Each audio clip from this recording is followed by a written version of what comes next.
This is Radio TV Phono Nut, or I should just call myself Phono Nut because that seems to be all that I've been posting about lately, but I promise I have a radio or two in the works that you'll see soon. But anyway, what we have here is a Majorette Bing Crosby manufactured by the Lindstrom Corporation. Yes, I have the original box that it came in. 78 RPM, tin can kitty phonograph, probably from the late 40s or early 50s. As you can tell, this has the typical problems that most of these have when they get to be this age. Loud filter hum, and even though it rotates, we don't have a lot of platter torque, and the cartridge is stone cold dead, not getting anything at all out of it. Well, that should be an easy restoration, right? Well, not exactly, and here's why. This particular phonograph was the, unplug this. This particular phonograph was the beginning of the disposable consumer electronics era.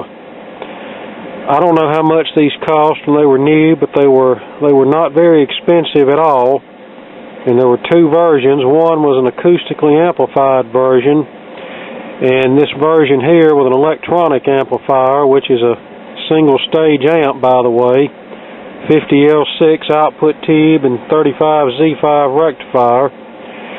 But back to what I was talking about, this was considered a throwaway item, and their intent more than likely was for the kid to use it for a few years, and either by that time the kid would have outgrown it and be replaced with something more better, or by that time something would have gone wrong with the phonograph, and due to its cheap cost, most people wouldn't have even bothered trying to have it repaired, so they just throw it away anyway and buy the kids something else.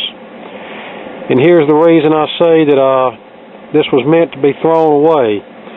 As you can see, this is a metal case, and it has this wraparound metal shield here, where you would think in order just to get inside of it, you just remove some screws and open it up. Well, it's not that simple. This thing is riveted together. And we have a row of rivets here, and they don't appear to be attached to anything. They just appear to be there for decoration. But if we flip it around here, and you can see this thing has all the kitty designs on it, and this case is in pretty good shape to be as old as it is.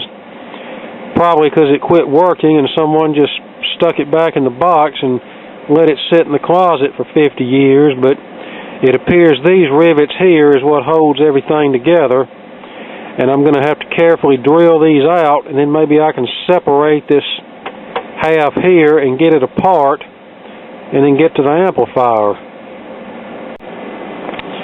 I tried removing the motor, but pulling the turntable platter reveals to me that the motor is even riveted in place.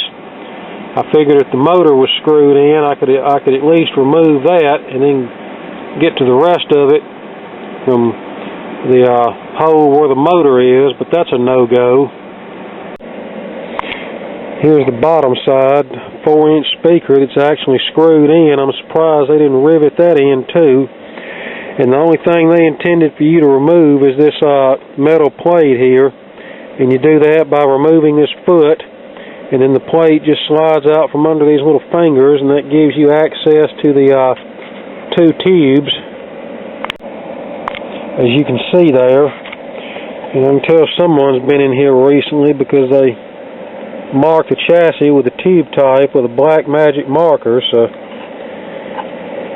I figure somebody probably got a hold of this and was going to do something with it. And when they found out how it was put together, they just said forget about it and listed it for sale on eBay, which is what I almost did with it because, you know, I really wasn't in the mood to be drilling out rivets and doing a major teardown just to get this apart to fix it. I was just going to put it on eBay and sell it as a non-functioning display item, but figure what the heck, you know, this thing's in too nice a cosmetic shape just to let it sit broken, and these things are kind of collectible, so it'd be nice if I could get it going. Now when I drill these rivets out, I'll probably replace them with some type of brass head decorative screws, and that way if somebody needs to get back in this thing to service it, they can. And when I put screws in here, or bolts, I can get to pull the tubes out, I can get to the back side over here to tighten the nuts down, so that shouldn't be a big deal. Yeah, well, this is not going well. I need to get some better drill bits, because the one I had just slipped and nicked up the finish on here. And I'm about to the point of just throwing the whole darn thing in the garbage, because frankly I don't care if it was made in 1940 or 2018. I don't do non-serviceability. It's going to be built, it needs to be designed for service, not riveted together and where they don't want you to do anything with it. Well, you know what? I'm just really not in the mood to deal with this. So if somebody wants to play with this, you can have at it. If you want it for a non-functioning display decorative piece, then that's fine and dandy. But I'm not gonna fool with this. I don't have the proper drill bits to get these stupid rivets out when they could have just put bolts in that somebody could have gotten out. And when I try to get them out, it does nothing but nick up the finish on here, which is going to devalue the thing. So I got better things to work on than this piece of crap. So if you want it like it is, it's available. And even if I get this unwrapped, it's probably never going to go back right, because this metal's so flimsy that I can just about press it in with my hand.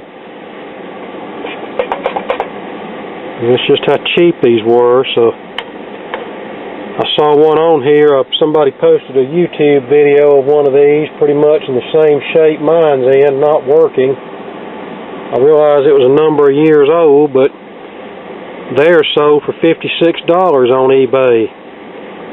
Of course, mine will be doing good to probably bring $10, but whatever.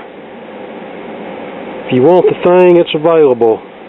If you don't want it, I'll take a sledgehammer and bend it up really well. I mean, yes, it's cute and all that, and it'd be nice to have it working, but you know, it is what it is. I'm not really in the mood to be working on anything like this right now. If it's not something that's a routine restoration with an item that's meant to be worked on, then I'm not too interested in fooling with it.